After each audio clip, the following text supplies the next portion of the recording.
Number 10. Missing U-boats found. After realizing how vulnerable their open-top U-boat enclosures were in 1940, the Germans started building bunkers to protect U-boats, also known as submarines, from air attacks. One vessel, known as the Elbe II, housed 3 U-boats, the U-2505, U-3004, and U-350. The British bombed the bunker, causing the roof to partially collapse and trap the U-boats within. Attempts were made to scrap the boat during the 1940s and 50s, and parts were taken, but the endeavor proved too dangerous to be carried out entirely.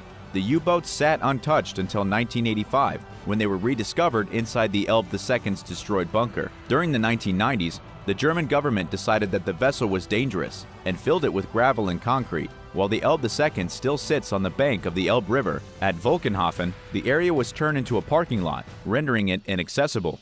But at least we now know where the 3 missing U-boats ended up and where their final resting place is. Number 9.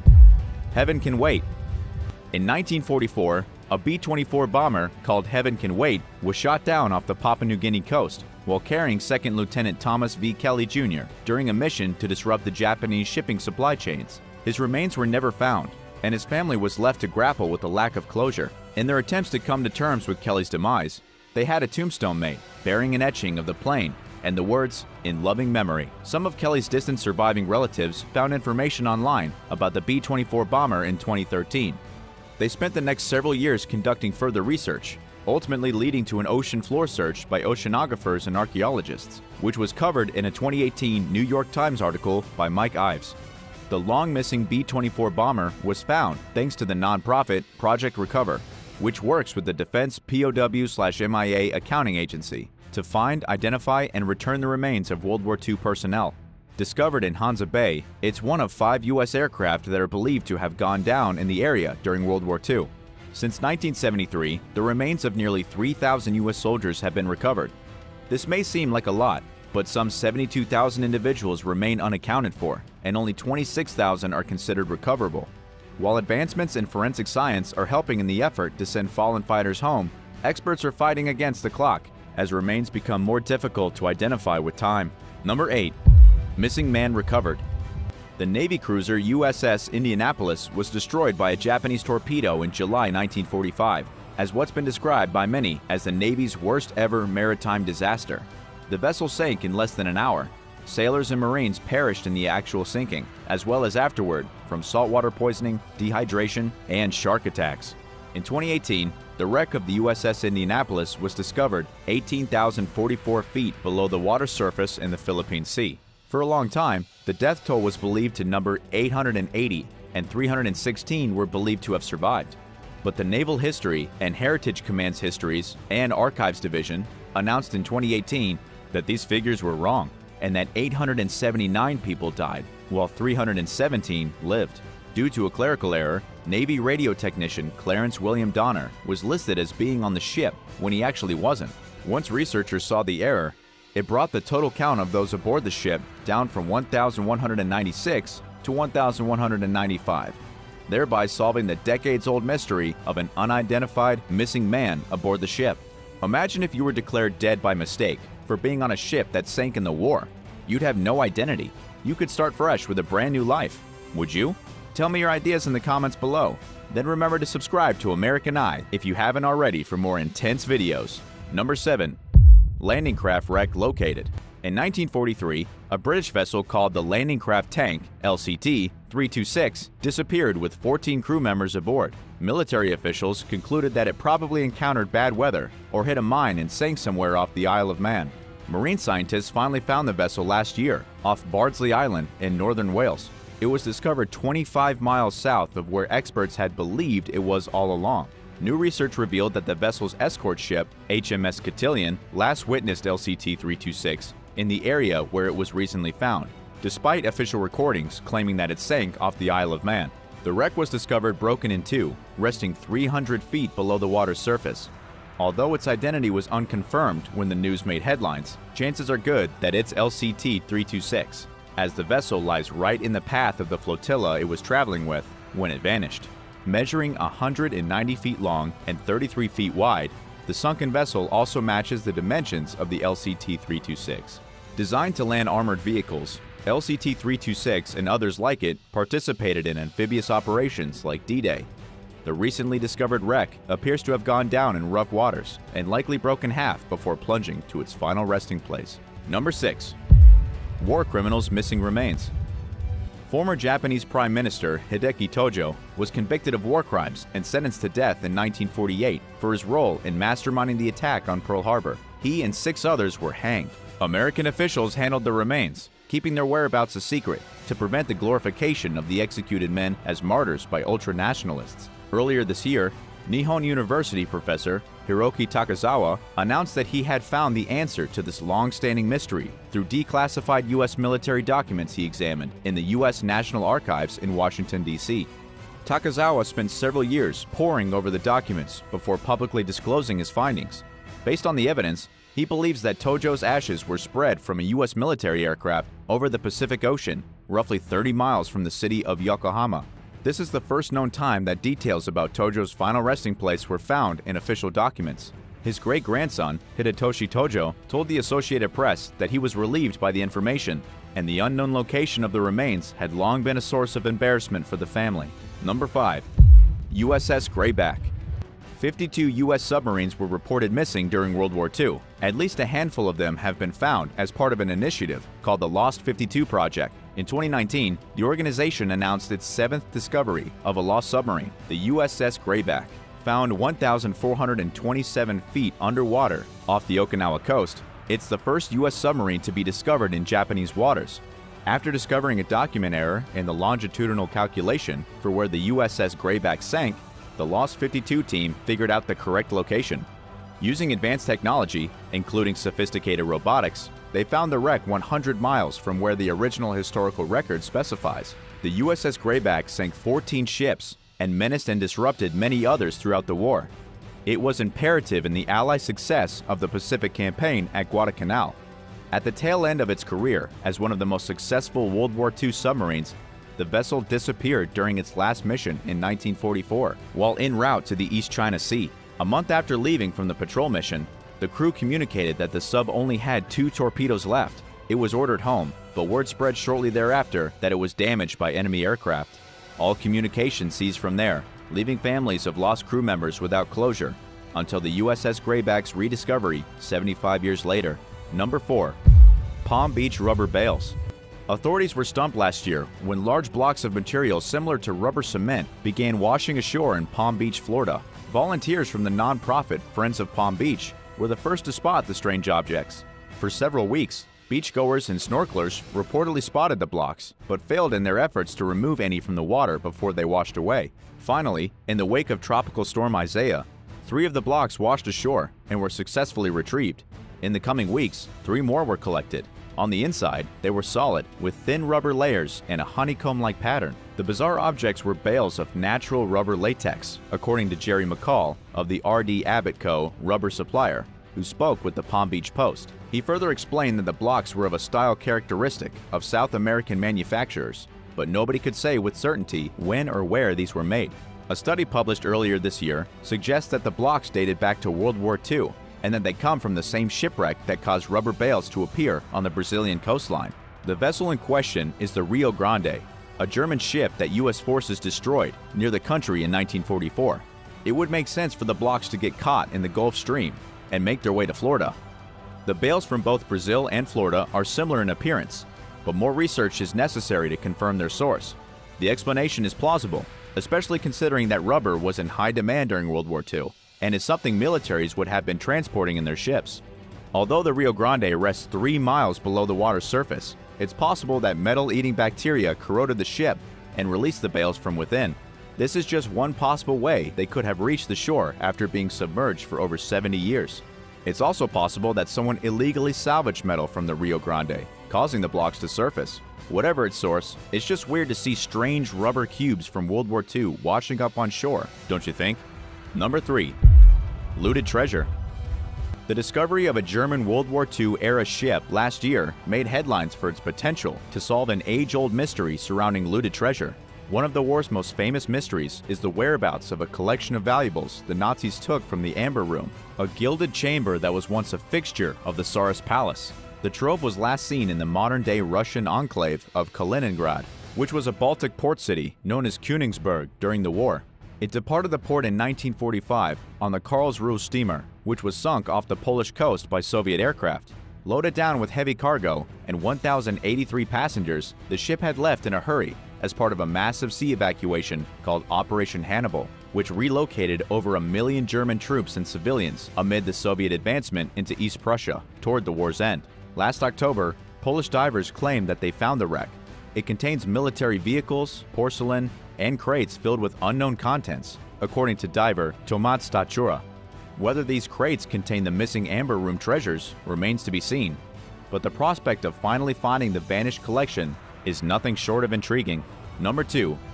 Family letters returned. Websites like Ancestry.com are proving instrumental in reuniting long-lost family members, as well as helping people recover missing family heirlooms. While renovating a Toronto home over 10 years ago, a contractor named Dave Smart discovered a box with letters dating back to World War II behind a basement furnace. Written between 1939 and 1941, they were exchanged between a husband and wife named Arthur Robert Whitley and Amy Florence Gorman. After holding on to the letters for several years and embarking on his own search for surviving family members of the pair, Smart sought the help of Parliament member John Brassard. The local community also joined in the search and helped to uncover important details about the correspondence. Their efforts led them to Scott Gorman, a relative of Amy Florence Gorman, who they contacted through Ancestry.com. Gorman recognized Amy's name in a news story about the letters, but he wanted to make sure that the article was speaking about his relative and not someone with the same name. He consulted his aunt, who corroborated details of the story from memory. She confirmed the connection and even provided a photograph of Amy Gorman's father. Scott Gorman's efforts to document his family's history on the website played a major role in finding a rightful owner for the letters. Speaking with Barry today, he said he planned to read through them and hopefully upload them so that they are available for others to read. And number 1. Glenn Miller's disappearance. One afternoon in December 1944, a plane carrying big band leader Glenn Miller disappeared while flying over the English Channel. The aircraft was carrying the celebrity from England to France after he gave up his career to serve in the military and entertain soldiers overseas. The plane and Miller's fate are one of the war's most intriguing mysteries. In 2014, researcher Dennis Sprague claimed that he had gotten to the bottom of the tragedy. He examined long overlooked military records and concluded that the plane Miller was traveling on crashed after fuel intake froze, causing the engine to stop. This happened while the aircraft was flying low due to poor visibility, giving the pilot a mere 8 seconds to react before hitting the water. Colorado Public Radio reported that Sprague believes the lightweight plane disintegrated upon impact and that those aboard died instantly. Miller was in his 30s when he joined the Army and became a major, putting on musical performances in Europe to boost soldiers' morale. He also participated in an anti-propaganda effort, broadcasting in German to combat the Nazis' brainwash tactics. This work caused some to believe that Miller was a spy for the Allied forces and that he was perhaps assassinated. But Sprague clarified that the anti-propaganda campaign is much different than acting as a clandestine spy. Another theory suggests that the plane was shot down in an instance of friendly fire. Evidence that surfaced during the 1980s showed that 138 Allied planes dropped their bombs into the English Channel while returning from an aborted bombing mission, indicating that one of the explosives may have hit Miller's plane. But the timing of Miller's flight and the returning military aircrafts just doesn't match up. Records show that the plane was experiencing icing problems, and that these details were not shared with the public, making this the most probable explanation. If Sprague's findings are correct, it means that Miller's death was far less shrouded in conspiracy than many seem to want to believe. Number 10. Egg Martian Hotel. You don't need to travel to Mars to get the Mars experience. The Sun City Camp, or Egg Martian Hotel as it's commonly known, is a peculiar desert dome camp in the country of Jordan, literally located just a couple miles away from where the wildly popular movie The Martian was filmed back in 2015. The hotel allows you to get the full Mars experience, living inside of an actual egg-shaped pod. Well, maybe not egg-shaped, but still a geometric dome structure that makes you feel like you're an astronaut. The rock landscape is bleak and barren, rising in the distance and imposing granite and sandstone rock formations. You really feel like you're on the red planet, and at night, you'll be able to see all the twinkling stars. Even more amazing is that the hotel is located in what is called the Valley of the Moon, an area where the traditional Bedouin people have been residing for thousands of years. Even though the domes look primitive on the outside, they are actually luxury on the inside. It's like an extravagant Mars vacation. Each dome has its own bathroom, its own lovely panoramic window offering you a serene view of the Wadi Rum Desert, or Mars if you prefer, and there's an on-site restaurant. However, it doesn't actually serve Martian food. We still don't know what aliens like to eat. Number 9. Chirapanji. Chirapanji is one of the wettest places in the entire world. The town is in India, a few dozen miles away from the state capital of Shillong. The capital is famous for getting rain throughout the entire year, the only place in India that receives that much rainfall. Chirapanji actually translates to the land of the oranges. Depending on who you ask, this could actually be the wettest place on the planet. There is an ongoing debate, but it's clear that Chirapanji receives at least 11,777 millimeters or 463 inches of rainfall each year. Monsoon clouds sweep in from the Bay of Bengal and get trapped by the mountains, creating a rainstorm that basically lasts 365 days a year. But because of all that rain, it's actually not a great place to live. The land here is so horribly eroded by the constant pouring that it makes buildings unstable. The region is also famous for having living root bridges, part of a bioengineering project to literally grow bridges out of roots. These bridges are completely natural and can hold up to 50 people at a time. Number 8. Dinosaur World. Dinosaur World is definitely one of the strangest places on the planet. It's also one of the weirdest theme parks ever created. Today, the theme park is creepy and deserted, but in its prime, it was the biggest dinosaur park in the world, located in the nowhere town of Beaver, Arkansas. The park was entirely dedicated to ancient dinosaurs and other prehistoric creatures, and for some reason, it had the biggest mural ever painted of Noah's Ark.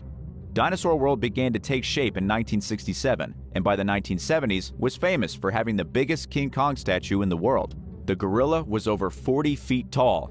Some of the dinosaurs that lived in the park, statues of course, not living dinosaurs, were even featured in the 1969 movie It's Alive, and in 2005, the enormous Tyrannosaurus was featured in Elizabethtown. But despite being the biggest dinosaur park with literally nothing inside of it except random statues of caveman and prehistoric monsters, it stopped being popular in the early 2000s and was forced to close in 2005. Today, the park is overgrown and, quite frankly, a little too spooky for a casual visit. But that doesn't stop urban explorers from sneaking in and getting up close to the giant rusting dinos. Number 7. Wat Sanfrin Temple. Wat Sanfrin Temple is the strangest temple you've probably never seen before. It's 17 stories tall, with a massive dragon wrapped from the top to the bottom, protecting it. Oddly enough, it's not on the typical tourist trail for those visiting Thailand, even though it's only 30 miles from Bangkok. Almost nobody knows about this spectacular temple, and one of the reasons is that it's kind of in a state of disrepair.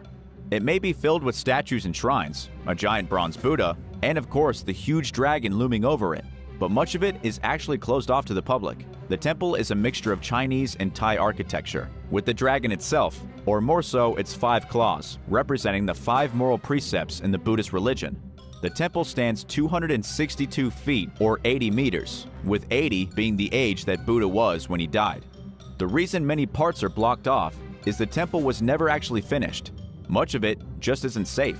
However, for those brave enough, they can scale the entire length of the temple by actually walking through the dragon that winds around it, as the dragon's body is completely hollow. Oh, and for those that were curious, the 5 precepts in the Buddhist religion are: number 1, refrain from taking life, not killing any living being. Number 2, refrain from taking what is not given, not stealing from anyone. Number 3, refrain from the misuse of the senses, not having too much sensual pleasure. Number 4, refrain from wrong speech. And number 5, refrain from intoxicants that cloud the mind. Number 6, Slab City. Slab City is one of the weirdest places in all of America. It's been called the last free place in the United States. Slab City totally sounds like a made-up city that would be featured in a video game. And in fact, it actually is. It's appropriately in the hit game Grand Theft Auto.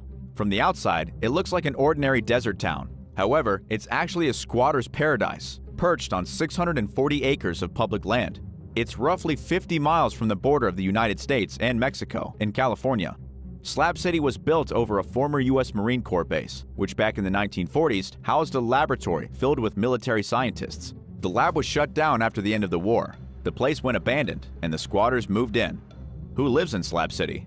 That's a good question, considering there is no official electricity. They don't have sewers, there's no running water, and perhaps most jarring of all, there is not a single law enforcement agency to enforce order. It's as off the grid as it gets, and it's populated by survivalists, artists, the less fortunate, and even migrants from south of the border.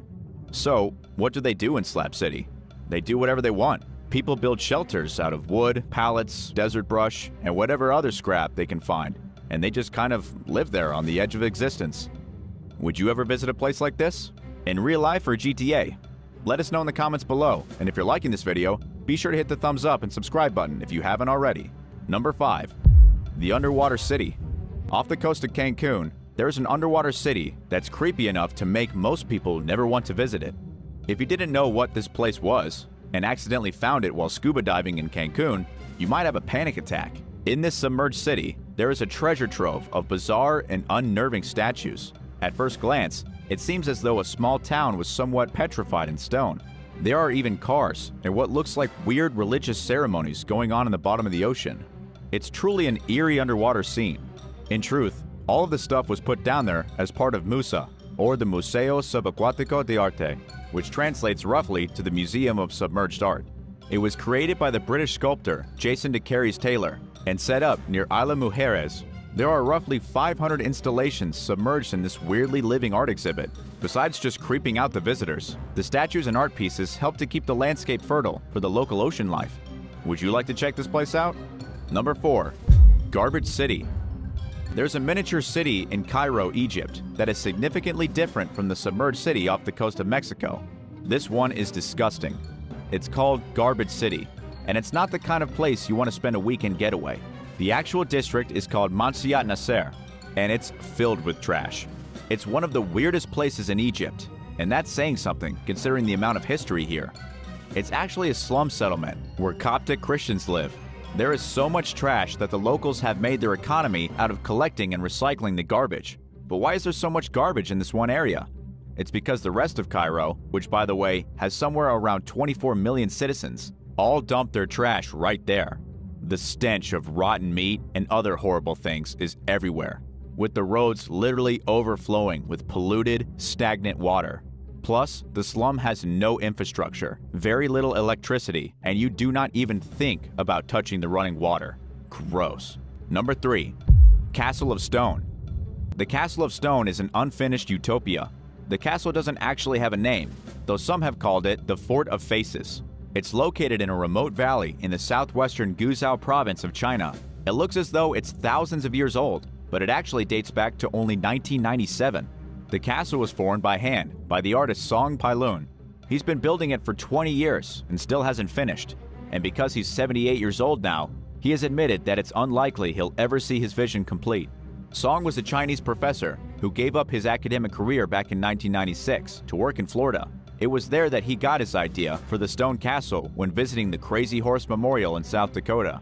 After 20 years of work, Song had managed to turn the Yilang Valley into something out of a fantasy novel. It's a fortress of piled stone that looks as though they've grown straight out of the hillside. He's created a maze of rocky towers and totems, which many of the totems carved in the likeliness of odd-looking humanoids with bulging eyes and open mouths. In the background are lush green trees and a winding river. It almost looks like Angkor Wat in Cambodia, but it's significantly smaller and built by just one man. Number 2. The Enchanted Forest.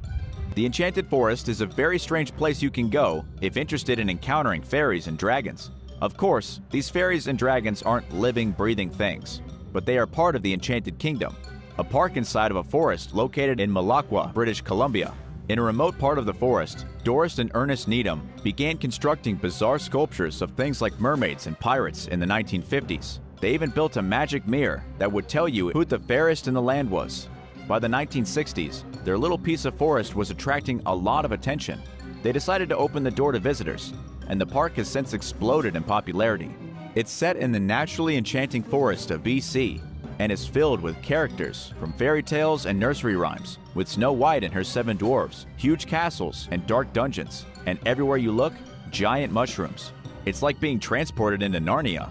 It's even filled with real animals, from huge moose to busy beavers. And number 1.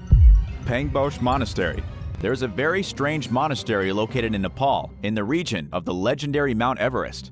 It's called Pangbosh Monastery, and according to the monks who lived there, 50 years ago, a man working for oil tycoon Tom Slick left their monastery after taking away part of the Yeti hand they had been keeping safe for decades. Nobody knows where exactly the monks procured the hand of the Yeti, but they had been displaying it for visitors to ogle over for a very long time before it was stolen. It was kept inside the monastery, which by the way is located very conveniently near the hiking trail that leads to Mount Everest, beside a skull cap that also apparently belonged to the Yeti. In 1957, a trade was made for a single finger from the supposed Yeti hand, purchased by Tom Slick for a measly $160. He replaced the Yeti finger with one from a human hand, which one of his employees had brought from London. Don't ask where the human hand came from. The finger was eventually smuggled into the United Kingdom, studied, and determined to be that of a human. The monks were faking it. Despite this, the monks continue to show off the Yeti hand and claim it to be the real deal, with the finger originally brought from London 50 years ago crudely attached to the rest of the hand with steel wire. Number 10. Robot Insect Army. In case you didn't think your tax dollars were going to fund worthwhile causes, check this out. The United States military is trying to create a robot insect army, at least something fairly similar. I don't know how I feel about that as a reasonable piece of research, but here's the deal. One of the most bizarre military projects going on right now involves artificial intelligence and small flying insects. We don't know the end results of the project because it's still ongoing, but we do know it began with DARPA reaching out to the scientific community to see if anyone was able to map the brain of an insect and figure out how the extremely complicated sensory and nervous systems of flying insects could translate to robotics.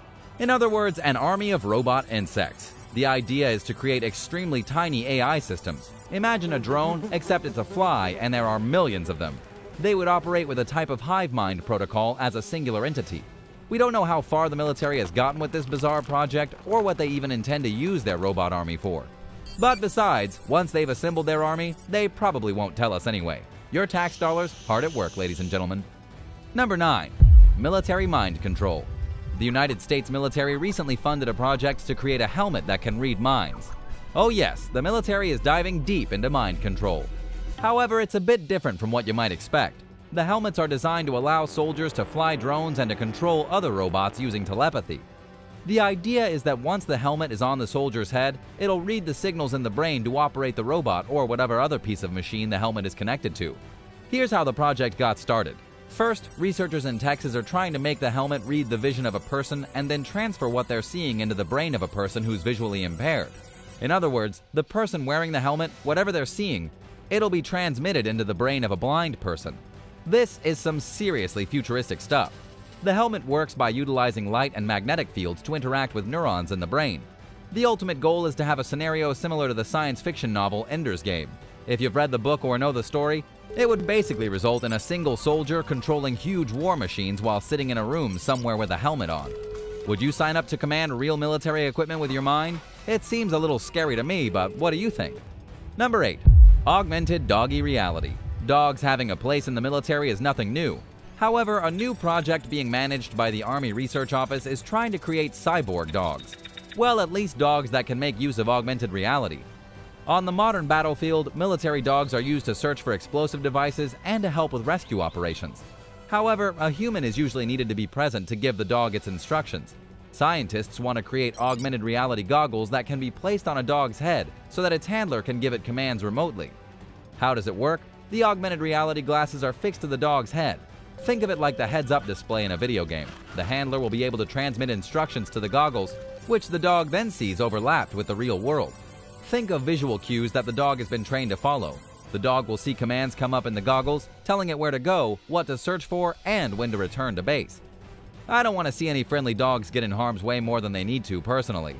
Wouldn't you rather just have robots do these kinds of tasks? Or maybe people themselves? Then maybe we think twice before going to war in the first place. Number 7. The US Camel Corps.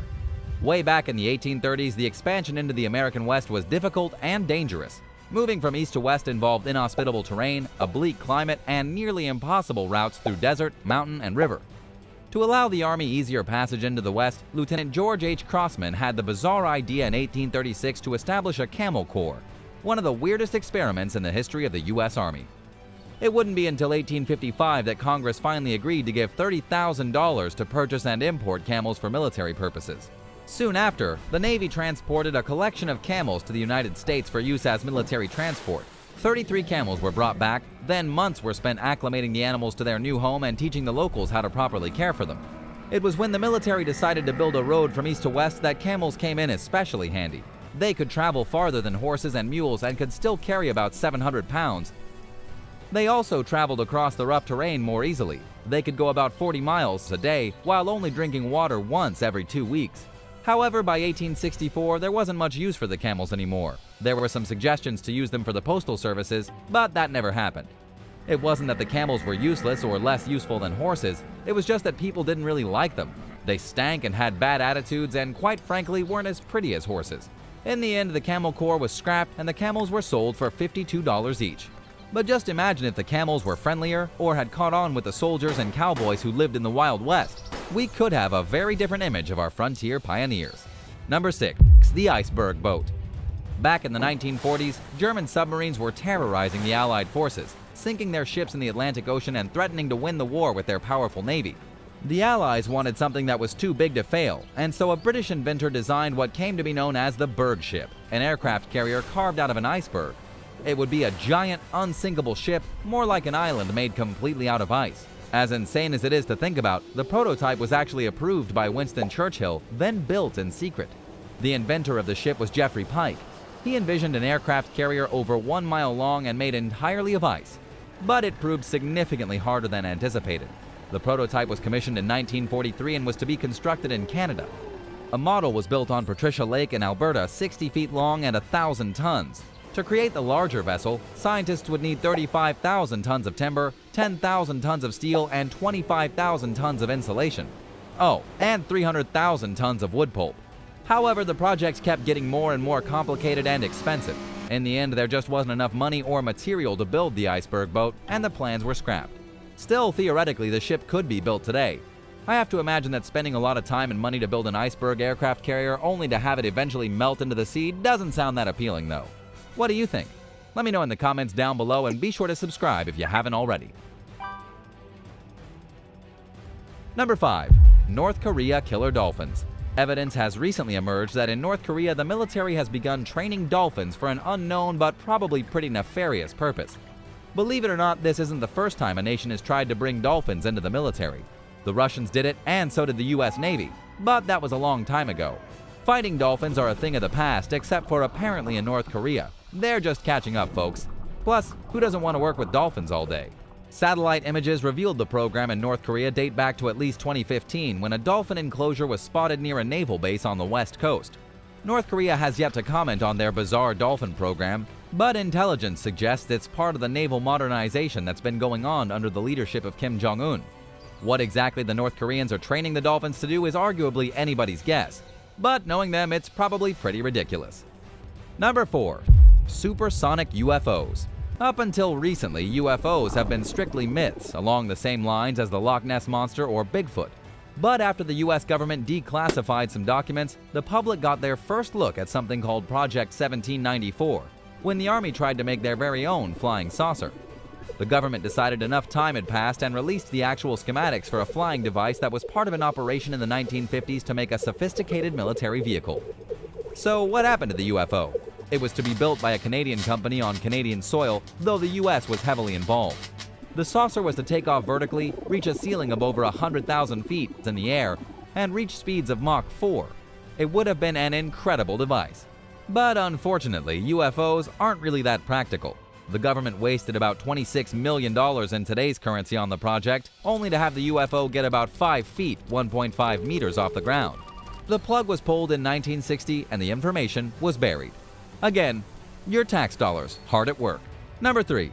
Zombie sharks. The US military has figured out how to create zombie sharks. At least they're trying to make zombie sharks. According to information from DARPA, they were working with Boston University on a project that involved controlling fish by electronically stimulating their brains remotely. In other words, they were turning the sharks into zombies by using a type of mind control. By stimulating the brain of a shark, particularly by stimulating their sense of smell, researchers could make the sharks move wherever they wanted them to go. This is obviously horrifying. If scientists can remotely stimulate an animal's brain to make it move in a certain direction and attack a certain target, it's only a matter of time until they figure out how to do the same thing with people, collecting an army of zombies. As for what became of the zombie sharks, the project actually went dark, and skeptics are fairly certain they must have made some kind of progress that they aren't interested in everyone else knowing about. What do you think? Are there likely to be armies of mind-controlled animals soon? What will the military do with them? Tell me your thoughts in the comments down below. Number 2. Superpowered soldiers. A new smart contact lens is being developed as part of a military project to give soldiers superpowers. The device was revealed by an engineering school in France. They showed off what they called the very first contact lens with a micro battery. As you can imagine, this caught the attention of the US military. They're interested in using the contact lens to create the visual capabilities of troops on the battlefield. As you may already know, the military has been searching for some way to create an augmented contact lens for years, a way to dramatically increase what soldiers are looking at while in the field. Imagine having binoculars in the form of contact lenses while also being able to see at night, to read information transmitted to the lenses, and much more. The possibilities are endless, though the military hasn't actually revealed the exact capability of the lenses or when they'll be available for the soldiers to use. Number 1. US Dinosaur Army. Did you know that the United States military owns a shocking number of fossils? It actually began in the 1950s when the US Army Corps of Engineers built the Coralville Dam to provide flood protection for the Iowa River Valley. After they built the dam, they discovered a treasure trove of fossils dating back 375 million years on their property, revealed because of the floods before the dam was built.